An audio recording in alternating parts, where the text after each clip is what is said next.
বিসমিল্লাহির রহমানির রহিম।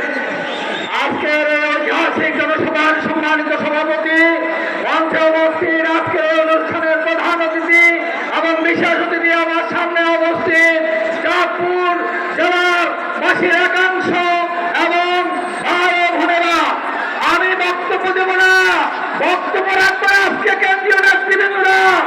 আমার বক্তব্য হলো আজকের এই জনসভা চারটি দাবির উপরে। একটি দাবি হলো এই দেশে আজকে দ্রব্যমূল্য মান নিয়ন্ত্রণ করে সহজ কমে রাখতে হবে। দ্বিতীয় নম্বর, আইন শৃঙ্খলা উন্নতি করতে হবে। তৃতীয় নম্বর